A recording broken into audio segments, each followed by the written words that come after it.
রাধে রাধে। হরে কৃষ্ণ ভক্ত বন্ধুরা, কেমন আছো তোমরা সবাই? আশা করছি সবাই খুব ভালো আছো।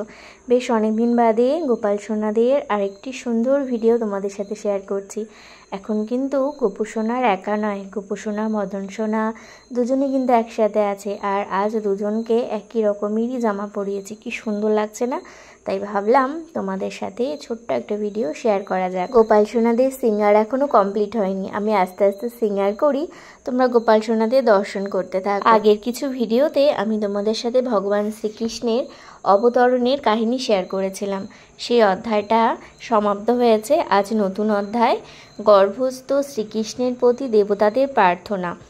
একবারে তো এত বড় অধ্যায় শেষ করা সম্ভব নয়, তাই প্রতিদিন অল্প অল্প করে আমি তোমাদের সাথে এই অধ্যায়গুলো শেয়ার করব। তাহলে রাধে রাধে বলে আজকে নতুন অধ্যায় শুরু করছি, আশা করছি তোমাদের ভালো লাগবে।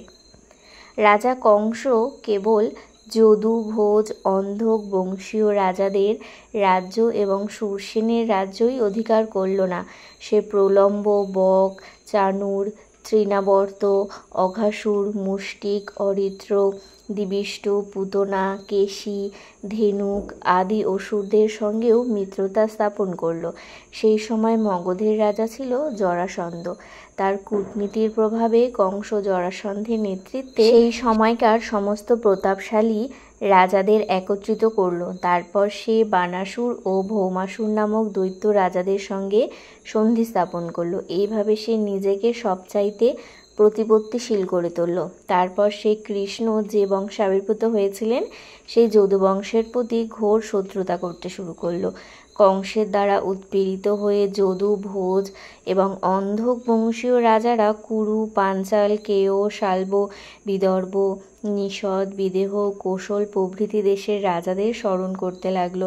কংস তার প্রভাবের দ্বারা যদু, ভোজ এবং অন্ধক রাজ্য পরাভূত করে ভারতবর্ষ নামক এক বিশাল ভূখণ্ডের তার সুদৃঢ় আধিপত্য স্থাপন করল। কংস যখন একে একে বসুদেব এবং দেবকীর 6টি সন্তানকে হত্যা করল, তখন তার অনেক বন্ধু এবং আত্মীয় স্বজন তাকে এই হীন কার্যকলাপ থেকে বিরত হতে অনুরোধ করতে এলো।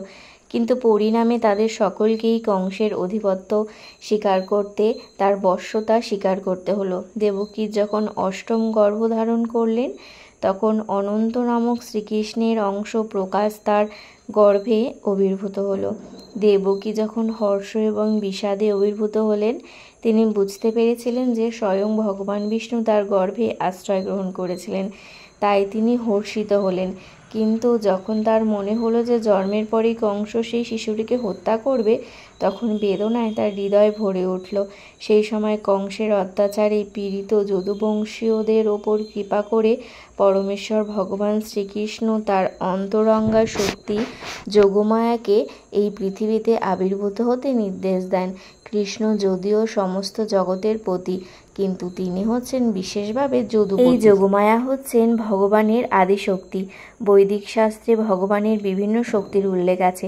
পারস্য শক্তি বিদর্ভ শ্রেয়তে তার বিভিন্ন শক্তি অন্তরঙ্গা এবং বহিরঙ্গা শক্তিরূপে কাজ করেছে। যোগমায়া এই সমস্ত শক্তির আদিশক্তি। তিনি যোগমায়াকে অপূর্ব সুন্দর সমস্ত গাভীর দ্বারা অলঙ্কৃত বৃন্দাবনের ব্রজভূমিতে আবির্ভূত হতে আদেশ দিলেন। বৃন্দাবনে বসুদেব তার এক পত্নী রোহিণী, নন্দ মহারাজ এবং যশোদা মহারানীর গৃহে অবস্থান করেছিলেন। কেবল রোহিণী নয়, কংসের অত্যাচারে ভীত হয়ে যদুবংশের অনেকেই দেশের বিভিন্ন জায়গায় ছড়িয়ে পড়েছিলেন। তাদের কেউ কেউ পর্বতের গুহাতেও বাস করেছে। ভগবান যোগমায়াকে বললেন, দেবকী এবং বসুদেব কংসের কারাগারে অবরুদ্ধ হয়ে আছে, আর আমার অংশ অবতার অনন্ত শেষ দেবকীর গর্ভে অবস্থান করেছে। তুমি গিয়ে দেবকীর গর্ভ থেকে শেষকে রোহিণীর গর্ভে স্থানান্তরিত করো। তারপর আমি স্বয়ং আমার পূর্ণ বৈভব সহ দেবকীর গর্ভে আবির্ভূত হব।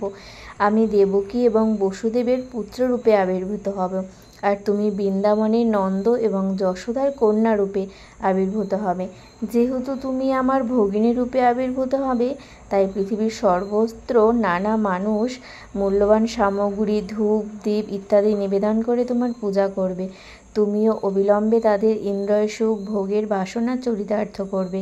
যে সমস্ত মানুষ জড় সুখভোগের প্রতি আসক্ত তারা তোমাকে দুর্গা, ভদ্রকালী, বিজয়া, বৈষ্ণবী, কুমুদা, চণ্ডিকা, কৃষ্ণা, মাধবী, কর্ণকা, মায়া, নারায়ণী, ঈশানী, শারদা এবং অম্বিকারূপে পূজা করবে। শ্রীকৃষ্ণ এবং যোগমায়া পরম শক্তিমান এবং পরাশক্তি ভ্রাতা ও ভগিনী রূপে আবির্ভূত হলেন। যদিও অপ্রাকৃত স্তরে শক্তি এবং শক্তিমানের বিশেষ কোনো ভেদ নেই, কিন্তু শক্তি সবসময় শক্তিমানের অধীনত্ব।